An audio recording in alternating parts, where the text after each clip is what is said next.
안녕하세요. 파동여신입니다. 3월 19일 오후 1시 20분 현재 보신 차트는 비트코인 4시간 봉이고요. 비트는 82.9K 부근에 있습니다. 비트 결국 85K 못 올리고 아래로 빠졌습니다. 하지만 제가 미리 관점과 지지 미리 다 알려드렸죠. 말씀드린 지지 구간에서 정확하게 반등 나오고 있습니다. 새벽에 있을 중요한 경제 일정을 앞두고 비트가 과연 어떻게 움직일지 오늘도 정확한 지지, 저항과 함께 대응 시나리오까지 말씀드리도록 하겠습니다. 제가 매번 분석하고 매매할 때 유효하게 쓰고 있는 지표 RSI, 어제 반등 잡아낼 때도 굉장히 유용하게 쓸 수 있었는데요. RSI에 관한 실전 매매법 자료는 영상 아래 더보기란이나 고정 댓글에 있는 카톡 링크 들어오셔서 숫자 4번과 함께 RSI 실전 매매라고 남겨두시면 신청하시는 모든 분들께 무료로 자료 보내드리고 있다는 점 참고해 주시고요. 영상 이후에 나오는 움직임에 대한 실시간 관점 공유는 텔레그램으로 해드리고 있습니다. 아직 안 들어오신 분들은 영상 아래 더보기란이나 고정 댓글 링크 타고 들어오시기 바랍니다. 본격적인 영상 시작 전에 아직 구독 안 하신 분들은 구독과 좋아요 한 번씩 눌러주시고요. 그럼 자세한 브리핑 시작하겠습니다. 오늘 영상은 지난 흐름 복귀 간단하게 해보는 것을 시작으로 해서 새벽에 있을 경제 일정 체크하고 이후 흐름을 다양한 지표, 파동상 관점, 그리고 과거 차트와 현재 차트를 비교하면서 예상해보는 순서로 진행해보도록 하겠습니다. 4시간 봉으로 흐름 먼저 복귀해보면 지난 영상 찍을 때가 이때 당시였습니다. 리플레이로 돌려서 보면 당시에 이 82.7K 아래로 빠졌다가 다시 양봉으로 올려주면서 82.7K에서 지지받는 모습까지 봤었는데 제가 여기서 추가 하락하지 않기 위해서는 빠르게 84K 일전에 잡아드렸던 이 일봉상 저항 뚫고 안착시키는 흐름이 1차로 나와야 하고 이후에는 85K를 반드시 뚫어줘야 한다라고 말씀드렸었죠. 85K가 왜 중요한지에 대해서도 지난 영상에서 충분히 말씀드렸습니다. 이 흐름을 좀 더 확대해서 보면 82.7K 지지받고 잡아둔 구간에서 두어 차례 저항받고 아래로 빠졌다가 다시 한번 82.7K에서 지지받으면서 정확하게 84K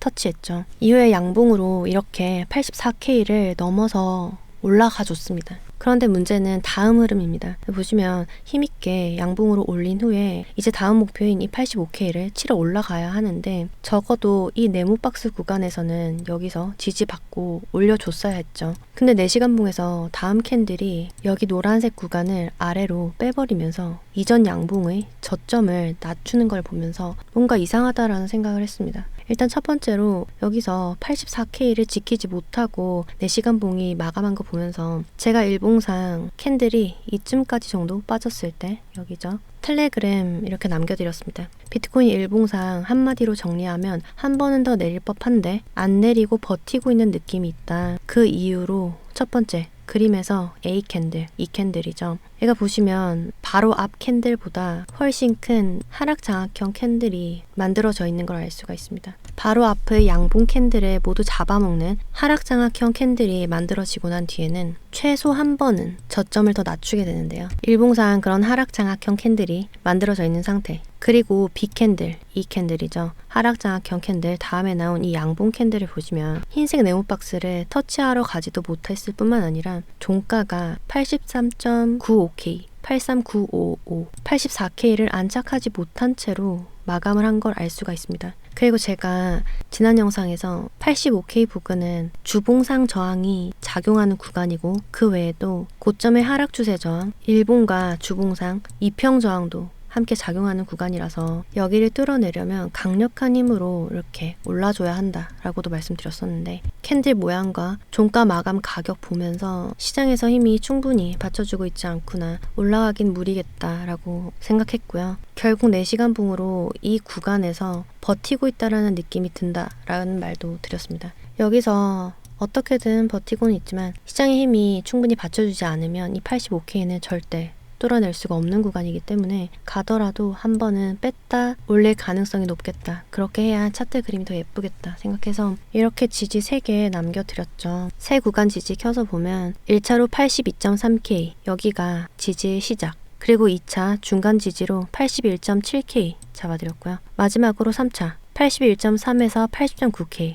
여기 중요하다라고 말씀드리면서 별표까지 쳐드렸습니다. 이후에 어떻게 됐을까요? 보시면 캔들 아래로 쭉 빠지면서 저녁에는 3차 지지까지 닿고 이후에는 3연속 양봉 만들면서 반등한 걸 볼 수가 있습니다. 이 구간이 중요했던 이유는 크게 두 가지로 정리할 수 있습니다. 첫 번째, 파동 관점에서 제가 여기서 A, B, C 그리고 여기서 A, B, C 이제 여기를 저점으로 한 C파가 5개 파동으로 올라가면서 이렇게 A, B, C파가 만들어지는 것을 주된 시나리오로 보고 있다고 지난 영상에서부터 계속 말씀드리고 있는데 그 중에서도 저는 현재 진행 중인 파동이 C-1파, C-2파 C-3파가 진행 중인 것으로 보이고 여기서 1파가 나왔고 이번 하락에서 이렇게 2파 조정이 나왔고 이제 3, 4, 5파가 나올 거라고 보고 있습니다. 결국 3파는 소파동 2파가 이렇게 3, 3, 5 플랫으로 나왔다고 보고 있는 관점이고요. 3파는 가장 길고 가장 강력하게 올라가는 특성이 있기 때문에 이전에 1파에서 뚫어내지 못했던 1파의 힘으로는 뚫어내기 힘들었던 이 85K 흰색 네오박스 저항을 3파 안의 3파가 뚫고 올라가는 움직임 나오지 않을까 하는 게 저희 예상인데 그럼 이 C파동이 5개 파동으로 이렇게 쭉 잘 올라가기 위해서는 소파동인 이 3-2파가 이보다 한 단계 위에 있는 파동인 이 전체 파동의 2파동을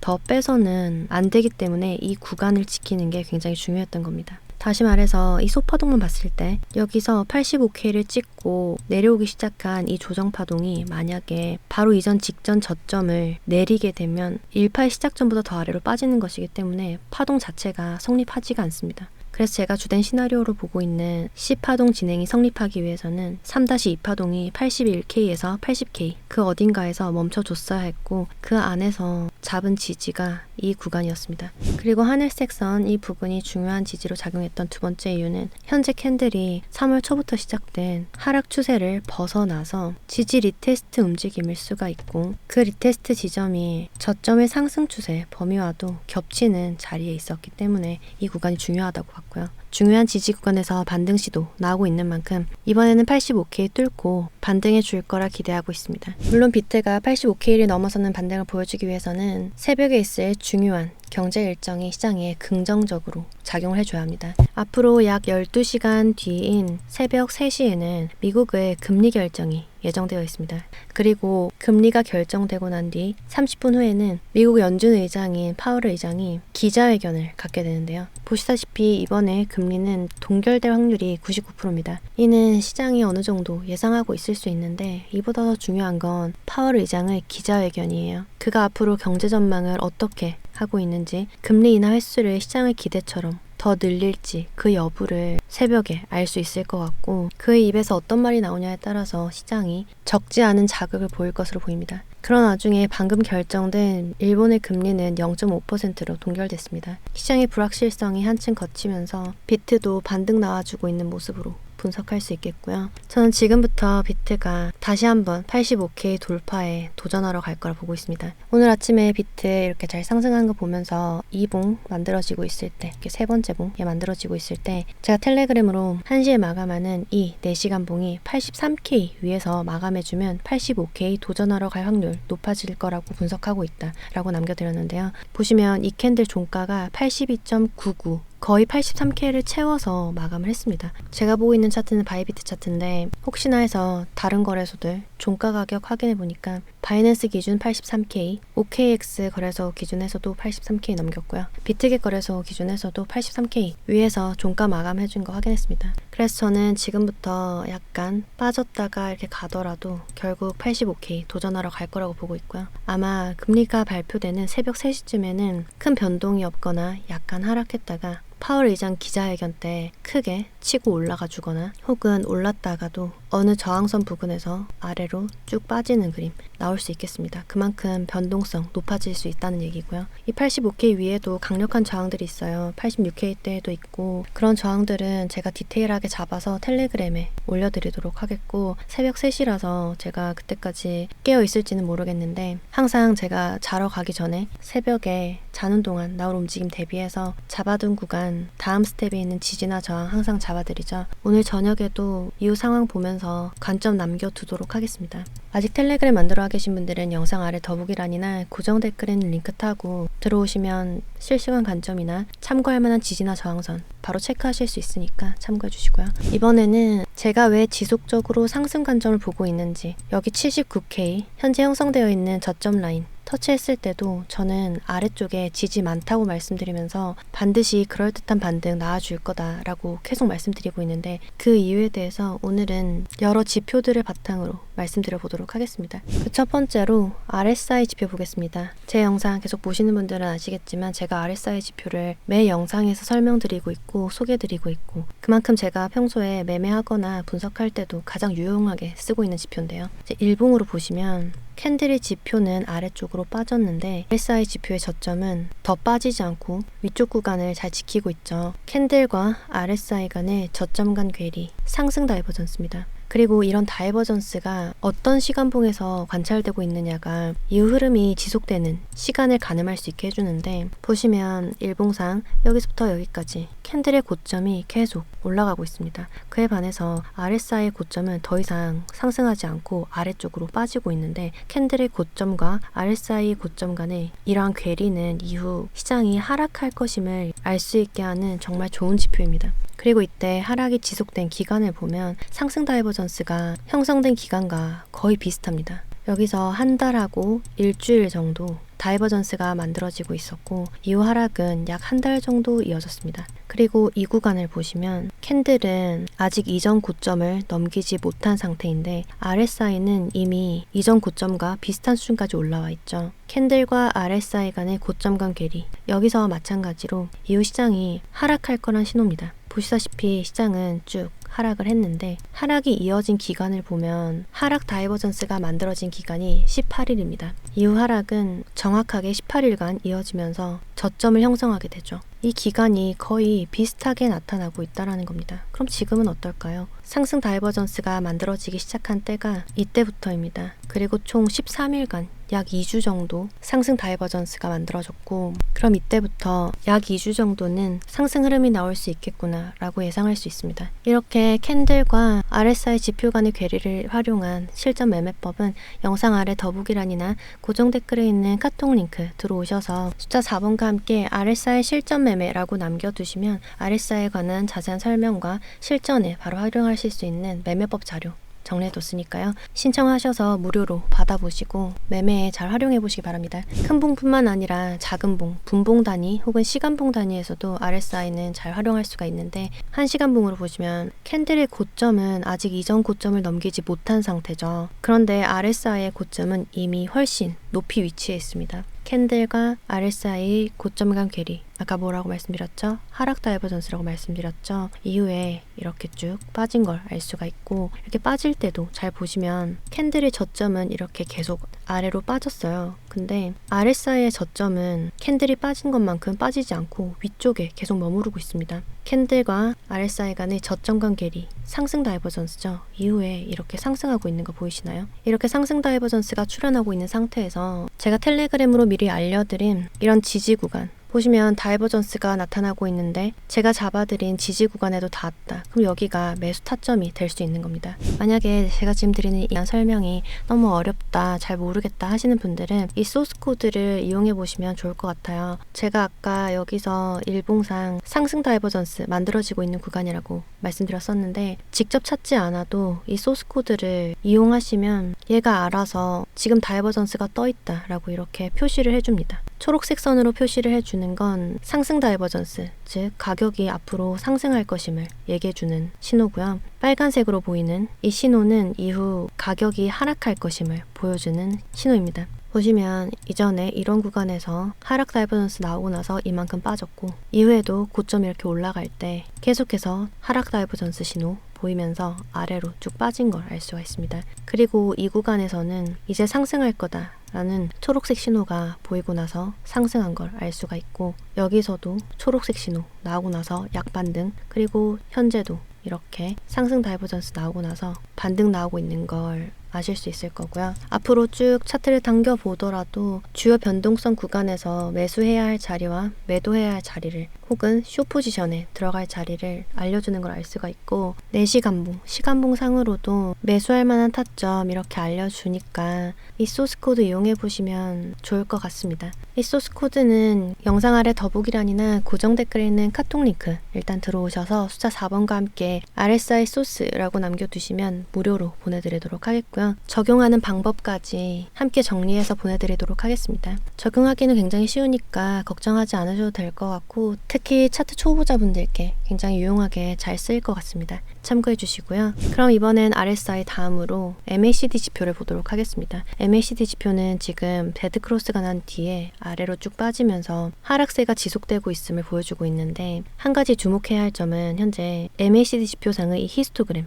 이 막대 그래프처럼 보이는 히스토그램 지표가 과하게 내려와 있다는 점입니다. 이전의 조정 장세 혹은 횡보 때보다도 훨씬 더 아래로 내려와 있는 상태라는 걸 알 수가 있고요. 과거 차트에서 RSI 히스토그램이 지금만큼 많이 떨어졌던 때가 2021년도입니다. 근데 이때도 히스토그램이 바닥에 거의 닿고 난 뒤에는 캔들이 더 이상 빠지지 못하고 횡보를 이어가다가 이전 고점을 넘기는 큰 상승을 이어간 걸 알 수가 있습니다. 그리고 이번에는 주봉상 스토캐스틱을 보려고 하는데요. 현재 차트의 주봉상 스토캐스틱은 과하게 아래로 빠져 있는 상태입니다. 그런데 과거 차트를 봤을 때 스토캐스틱이 이렇게까지 과하게 아래로 빠지고 난 뒤에는 큰 상승이나 그럴듯한 반등이 이어진 걸 알 수가 있어요. 2024년 7월에도 그랬고, 이런 구간도 보시면 아래로 많이 빠진 뒤에는 크게 상승한 걸 알 수가 있죠. 2022년부터 2023년까지 차트를 보더라도 가격이 쭉 빠지면서 스토캐스틱이 아래로 과하게 내려온 후에는 그럴듯한 반등이 나온 걸 알 수가 있습니다. 이 당시에도 40%가 넘는 반등이 나왔고, 이때도 스토캐스틱이 최저를 기록한 뒤에 크게 상승해주기 시작했죠. 2021년도 마찬가지고요. 더군다나 지금 파란색 선이 주황색 선을 돌파해서 올라가 있는 상태고, 즉 골든 크로스가 만들어져 있는 상태고, 이는 이후 괜찮은 반등을 이어갈 가능성이 높다라는 시그널로 받아들일 수 있을 것 같습니다. 이렇게 저는 주봉상 스토캐스틱과 MACD 지표의 바닥권 진입, 그리고 일봉, 시간봉상의 RSI 상승 다이버전스 형성 등을 근거로 해서 이후 현재 이 하락 추세를 벗어나는 의미 있는 반등 움직임 있을 거라 예상하고 있다는 점 참고해 주시기 바랍니다. 그럼 비트코인 분석을 마지막 순서로 청산 맵 체크해 보도록 하겠습니다. 48시간 기준으로 해서 봤을 때 위쪽 구간은 84.7K에서 85.5K 부근까지 청산시킬 수 있는 많은 숏포지션 물량 들어와 있는 것을 보이고, 아래쪽에 80.8K에서 80.7K 부근 해당 구간에 롱 포지션이 집중적으로 포진되어 있습니다. 일주일 기준으로 보면 아래쪽으로도 위쪽으로도 유동성 풍부한 상태인데 85.3에서 85.6K 부근에 유동 물량 가장 많은 것으로 보이고요. 아래쪽에는 일주일 기준으로 봤을 때 80K에서 79.8K 부근까지 숏 포지션 물량 많은 것으로 보입니다. 그럼 현재 시간 기준 비트코인의 지지와 저항 정리해 보도록 하겠습니다. 먼저 지지로는 83K를 지키면서 가장 가까운 저항은 83.5K에 있습니다. 노란색 네모 박스 상단 저항이고요. 여기 뚫어 올리고 안착시키면 다음은 85K 도전하러 갈 것으로 보입니다. 이후 지금부터 오늘 저녁까지 캔들 어떻게 그려지는지, 어떤 움직임 나오는지 보면서 디테일한 지지와 저항은 텔레그램에 업데이트 해드리도록 하겠습니다. 85K 위쪽에 있는 저항도 잡아드리도록 할 테니까요. 필요하신 분들은 고정 댓글에 있는 링크 타고 텔레그램 들어와 주시기 바랍니다. 저는 지금 이렇게 쭉 오를 걸 보고 있지만, 이걸 주 시나리오로 보고 있지만, 만약에 이렇게 오르지 않고 아래로 빠진다, 그럼 79K 부근에 정말 중요한 지지 있습니다. 이거 디테일한 가격대는 따로 남겨드리도록 하겠고, 일단은 오르는 걸로 보시되, 만약 분위기 쎄하다, 밑으로 빠질 것 같다, 그럼 그 아래에 있는 지지는 79K까지 열어두고 보시면 되겠습니다. 오늘 비트코인 도미넌스나 테더 차트 그리고 토탈 투 차트는 지난 영상과 비교해서 움직임이 그렇게 크지 않아서 따로 볼 필요는 없을 것 같고요. 다만 세 차트 모두 지금까지 흐름 나쁘지 않은 상태라는 거, 충분히 아래로 빠지면서 테더 차트 같은 경우는 아래로 빠지면서 코인들 상승할 수 있는 흐름으로 갈 수 있는 그림, 현재로선 잘 만들어가고 있다라고 정리할 수 있겠고요. 영상 마무리는 마이클 세일러가 비트코인을 130개나 추가 매수했다라는 소식 전해드리면서 정리하도록 하겠습니다. 3월 16일에 83K 부근에서 비트 130개를 추가 매집했다라는 소식이고요. 이로써 마이클 세일러의 스트래티지가 보유하고 있는 총 비트코인 개수는 49만 9,226개라고 합니다. 평균가는 66.3K 정도 된다고 하네요. 오늘 저녁 큰 변동성이 예상됩니다. 모두 무리하지 않는 선에서 매매하시길 바라겠고요. 제가 말씀드리는 관점과 지지 그리고 저항선은 모두 제 개인적인 분석에 의한 것일 뿐이니까 참고 정도로만 활용해 주시면 감사하겠습니다. 그럼 3월 19일 비트코인 시황 마치겠습니다. 제 영상이 조금이나마 도움되셨길 바라면서 이상 파동여신이었습니다.